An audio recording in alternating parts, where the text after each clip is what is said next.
Everyone, this is Laurie Loughney with Longtree Associates, and we are delighted to say we are celebrating 26 years of being in business. And I, along with Tim Hodges at Honor Care, Honor Aging, are going to be doing our usual semi program. And so we always have awards.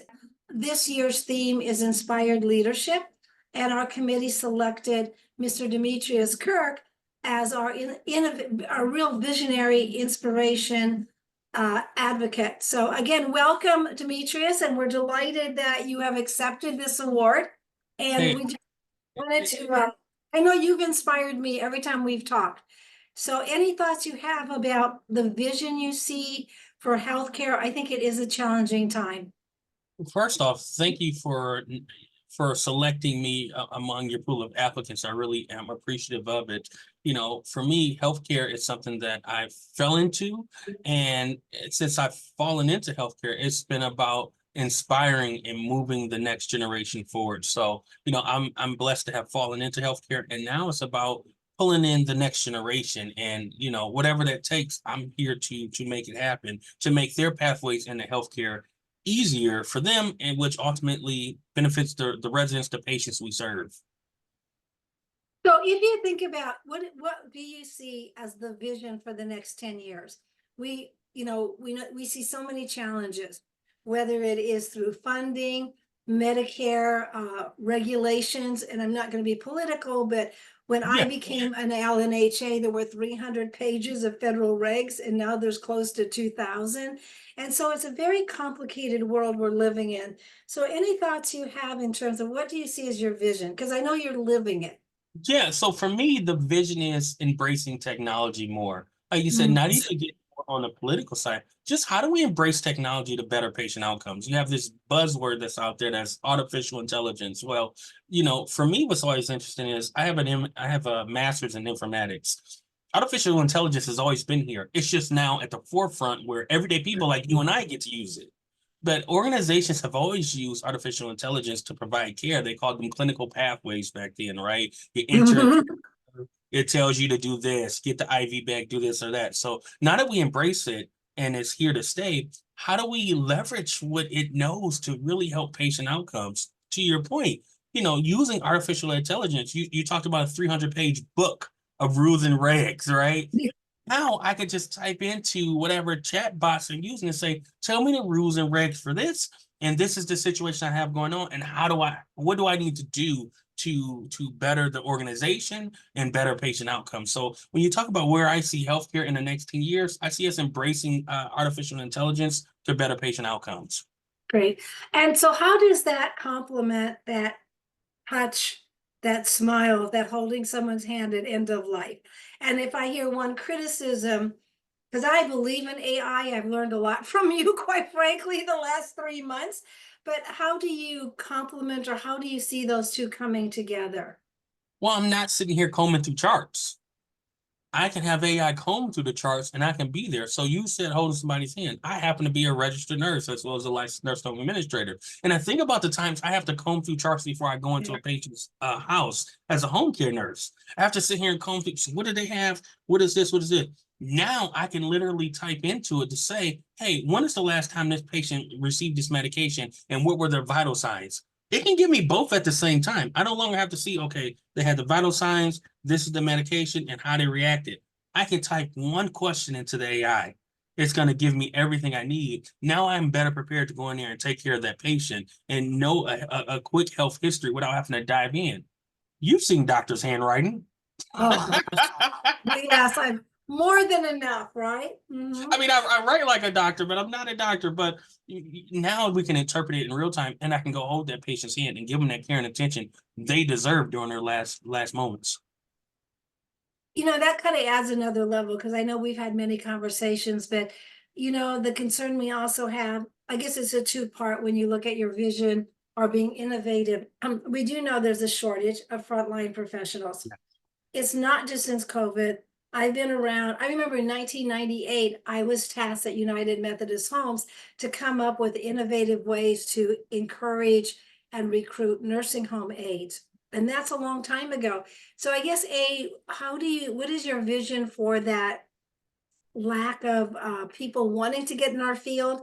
And the second thing, what is your vision about nursing homes? Do you think they will be here in 5 years? Do you think that it will be a different model?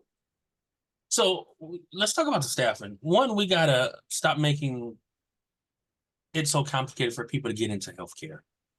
I mean, we make it super complicated. Oh, There's no God. secret. I graduated with high school with a 1 GPA and could not get into an RN program to save my life.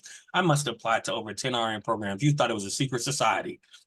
I could not get in. And unfortunately, I couldn't get in, not because I wasn't smart enough. I just didn't understand and could not produce the results they wanted on a test. And those tests were holding me back. So the areas I couldn't pass was the English language arts portion.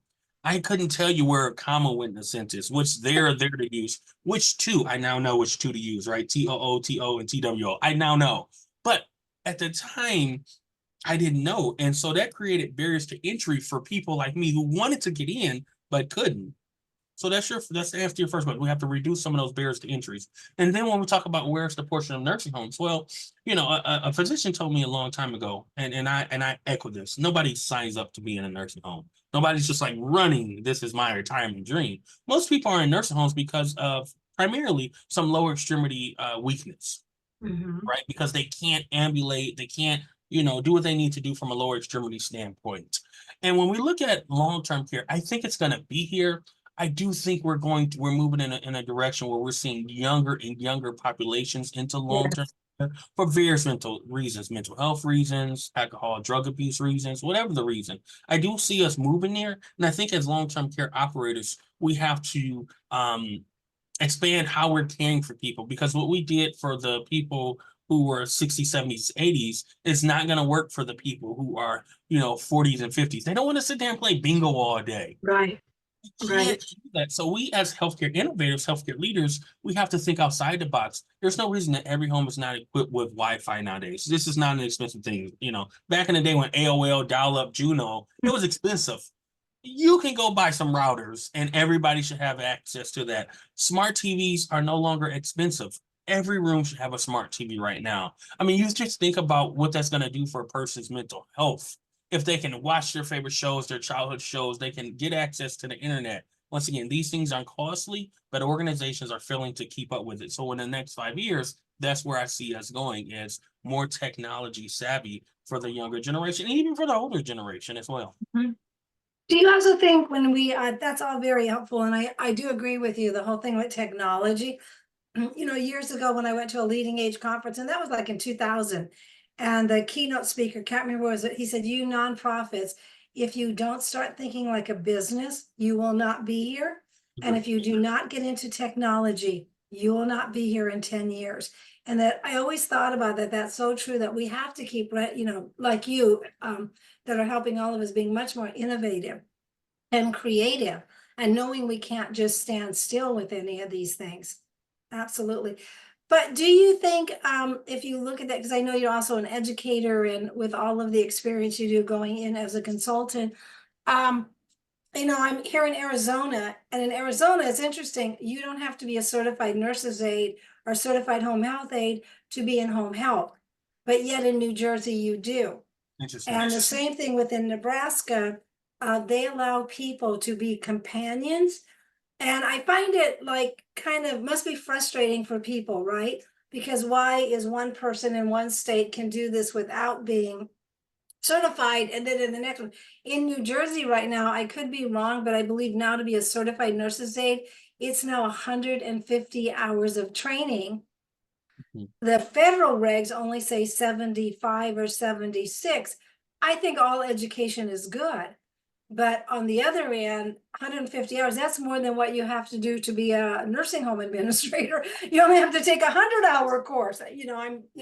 So do you see anything with that kind of thing as well, where we need to standardize more of these You know, I, certifications across the country? I do Yeah. think there's some room for standardizations. You talk about CNAs, and I'm from Michigan. I'm from Detroit. It's a 2-week course.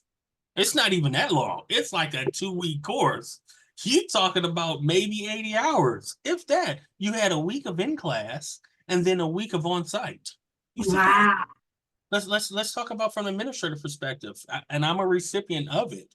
In the state of Michigan, there's no requirement for AIT hours. You have to take 3 8-week-long courses in order to become a nursing home administrator in the state of Michigan. Plenty of people flock to Michigan to do it, and then they transfer a license somewhere else. So when you talk about standardization, I do think there's room for standardization. You will have the answer for what's the appropriate length of time. I need to be more educated in that area. But I do think there should be some standardization. There's I'm sure a rationale why they have 150 hours for CNA, and I'm sure there's rationale why Michigan has 80 for CNA. But how do we meet in the middle so that way there's consistency across the board? And I believe when we have consistency across the board, then there's no reason we shouldn't have a nationwide license, right? If I'm getting the same life training in Michigan that I'm going to get in Florida, Tennessee, Hawaii, then I should be able to go wherever I want to go. And that leads me back to your question originally, right? The barriers to entry. When I transferred from Michigan to Hawaii, I had to transfer everything. It wasn't a straight across, like a nursing Right. license, a compact license, good in some 30, 40 states. It's not the same for us as nursing home administrators or nurse aides. And in some cases, as a nursing home administrator or nurse aide, you need to retest.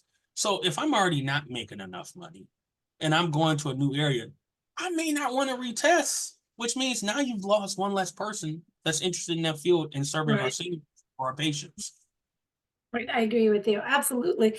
So the other thing that I do like, many things about you and your career is, can you talk a little bit about your vision of how I feel of all the people I know, you have known how to become a community through LinkedIn and Facebook and your social podcasts, anything that you want to help some of our people that are listening who are healthcare providers wondering, how do I tap into that, or what Yeah. kind of innovative, what can I do? Because I know you've helped me a lot. So for me, I wasn't all into social media until I moved to Hawaii, and it became a necessity because I'm in the middle of the ocean. So I would have never met you had I not. I remember I put something out there. I wanted to do something for administrators in training because I saw a need for just to get us together and ask questions. And we met that way. You were at an airport. I don't know if you remember. That's right. You were jet setting somewhere. So for me, I use technology to connect to the masses because I'm in the middle of the ocean. And it has been a great resource for me. So whether it's LinkedIn, TikTok, my YouTube podcast, I'm able to record it here and put it out there. And what I will say to anybody thinking about getting into any of these avenues, just start. It's never going to be perfect. How many times have I told you, put your camera up and just go? Yeah, Because what people right. realize is they don't care about a production. They want to see the realness in it. And those are the videos for me that do the best. Not when I get on the aloha shirt and I come up and I got the right lighting and everything. Those don't do well. It's when I am authentic and myself and my daughter's roaming around in the back of the video. That's when the videos do the best. But ultimately for me, the reason I do them is I want to enlighten people and encourage people to enter the long-term care field, whether it's from a nursing perspective or an administrative perspective. Look, we're all aging. There's no secret. We all will need help someday. So what we're doing now is laying the foundation for that next generation to come in and care for the likes of me and you and whoever else. Great, thank you. Yeah, and I do want to also say that Demetrius is also one of on our faculty of our Longtree and Associates for our 100-hour nursing home administrators. And within an hour, he's so powerful on how what I like is that you're pragmatic, you're not judgmental, and here's the facts. We can be mad at the surveyors all we want, but Yes. here's the fact. Here's what an immediate jeopardy is, but you do it in such a professional, kind way that I know people have really responded well to you. So we really do thank you. And again, so I do want to say that we appreciate you taking this award. For some of you who are listening or watching this, November 7th, at the Doubletree Hotel in Princeton, New Jersey. We are going to be we've been in business 26 years. So we're doing our Inspired Leadership Conference from 1 to 5. There's going to be a wine bar. And then from 6 to 7, there's going to be the awards ceremony and a keynote. So we do hope you, is compliments of Honor Aging and Longtree. We hope you all show up and join us. And we're hoping at least Demetrius will join us via Zoom that day. You know, Laurie, first of all, let me thank you because in the short time I've known you, you've inspired and motivated me to just be my best self. You know, there's times where I need to pick your brain, right? Because you come with years of experience in this field. And I'm just now really putting my foot in. And I just appreciate, you know, being able to pick up a phone and you answer and you offer suggestions, or get on a Zoom and you offer those suggestions. I think it's something to be said about you being in this industry for 26 years. So many people don't last a year, 2 years. You're talking about 26 years. And, you know, not only are you an administrator, but you're a social worker. Just and that there outlines your care and compassion, right? Because social workers are special people. So, you know, just thank you for all you do. Oh, thank you. So everybody, thanks so much. And again, Demetrius, we're delighted that he is the recipient of our Visionary Innovator of the Year. And hopefully we'll see everybody at the party. We'll put the link in for Demetrius' website and email and how you can get a hold of him as well. So thank you very much.